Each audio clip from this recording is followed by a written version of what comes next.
People that feel happy and successful and fulfilled by their lives and work, they all have one thing in common.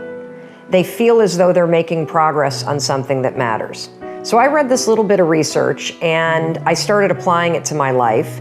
And what I do, as stupid as this sounds, it really works. I don't focus on balancing everything. I focus on just making sure that I make progress on one thing a day. That's right, you heard me. One thing a day that matters to me. No one can live without a routine. You just forget that. If you guys don't have a routine, I would recommend, like, you get one going, because you cannot be mentally healthy without a routine. You need to pick a time to get up. Whatever time you want, but pick one and stick to it, because otherwise you dysregulate your circadian rhythms and they regulate your mood. Get enough sleep. But first of all, wake up at the same time every day. And if you pick that time and you start waking up at the same time every day, that's very good for you. It doesn't have to be 4:30, it could be 6:30, it could be 7. I don't know what your personal schedule is, but find out a time, pick it, set it, stick to it, and maintain that schedule, and that's gonna end up better for you. I recommend it's earlier. I recommend that you go to bed earlier, because what are you doing at night most of the time? Most of the time at night, you're not working on anything super productive. You're just winding down and watching stupid YouTube videos or surfing the internet, reading clickbait stories, right? Don't do that. Instead, go to sleep and then wake up early. Most people back, what holds you back is fear. Fear of the unknown, fear of failure, fear of rejection, fear of success. All these things is all outside of your comfort zone. Human being, because we're a creature of habits, we tend to operate day to day and do the same thing again and again and again. But if you have a habit, you make a habit that you do things on a consistent basis that you don't usually do, it makes you scared. It scares the out of you. It makes you stretch your comfort zone. That's how you gradually expand that and get more of what you want. Everything you have right now in your life, they are all within your comfort zone. And your comfort zone is your income zone. I want you to look at everything that you want but don't have. Where are they? They're outside of your comfort zone. Depends on where you put it. So in order to get what you want but don't have in life, what do you have to do? You need to stretch and expand your comfort zone. Because if it's within your comfort zone, guess what? You already have them. So everything that you want in life that you don't have right now is all outside of your comfort zone. So I believe the number one habit you need to develop to be successful is on a consistent, if not a daily basis, do things that make you feel uncomfortable. It is that simple. Because you look at what holds most people back. Part of the reason people drink alcohol is to get rid of their responsibility. I mean, that's, you know, you hear people drink because they have problems. It's like, yeah. No. Some people drink because they're anxious, and alcoholics drink because they're in withdrawal. But young people drink because they're sick and tired of being responsible, because it's annoying. It's like, so I'll drink enough, I won't care about the medium to long-term consequences, because alcohol, that's exactly what alcohol does. It doesn't make you ignorant of the medium to long-term consequences, but it makes you not care about them. You regret what you do when you're drinking. It's interfering with other important goals. It's causing you financial distress. It's getting you in trouble with your friends or your family. It's getting you in trouble with the police. Okay, so stop abusing substances if you can, right? Well, you do stupid things when you're drunk.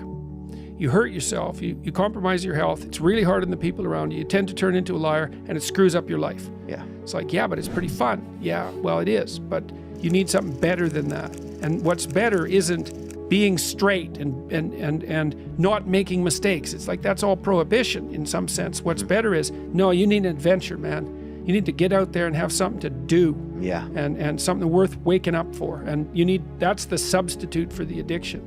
Like, if you look at people who are phenomenally successful across life, there's various reasons, but one of them is that they're unbelievably good at articulating what they're aiming at, and strategizing and negotiating and enticing people with a vision forward It's like, get your words together, man. That makes you unstoppable. Get your words together. Make yourself an articulate creature, and then you're deadly in the best possible way. Read great books. Really, man. And you've got these unbelievable libraries that are full of the writings of people who are intelligent and articulate beyond comprehension. If you are an effective writer and speaker and communicator, you have all the authority and competence that there is. The best thing you can do is read and write every day, a couple of hours every day. Write about things you find important and see if you can discover what you believe to be true. And that'll build you a foundation. And it's unbelievably practical. You transform yourself into something that's articulated and sensible and grounded in history and knowledgeable and wise, man. You can do anything you want, and hopefully anything you want for good. Because if you have any sense, everything you want to do would be for the good, because there's nothing more compelling or meaningful or useful in combating the tragedy of life than to struggle with all your soul on behalf of the good. There's nothing more powerful than someone who is articulate and who can think and speak. It's power, and I mean power of the best sort. It's authority and influence and respectability and competence. And your highest skill is to be found in articulated speech. And if you're a master at formulating your arguments, you win everything. And better than that, when you win everything, everyone around you wins too. Because to transform yourself into, let's consider your transformation into something approximating the logos. It means you shine a light on the whole world. It's like, if you want to have everything you could possibly want and more, then be a good person.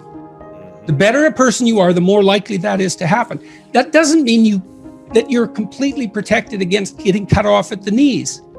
But there's no better strategy. It's like, well, here's some things you have to do, but here's some things that if you do, you could reward yourself with. And if you get the balance there between obligation and reward right, then you'll find that you're motivated to do the things. And that's what you want to do. You want to do that so it's sustainable across days and weeks and months. And so you got to treat yourself like a good boss would treat a valued employee, and not like a tyrant would treat a slave. Make friends with. And that's actually a testament to your moral virtue, that you have enough force and power to be intimidating. But then if you can encapsulate that and take that potential for power and harness it to this broader good, well, that's unstoppable. So I think as soon as human beings discovered the future, we were no longer singular individuals. We're instantly each a community. And then the community ethic prevails. And the community ethic is, I want to win in a way that makes you win. That's the best possible victory. Be productive, straightforward, generous. Make everyone else better around you, and they're going to want to play with you. Absolutely. So there you go. And then you get to play. Yeah, exactly.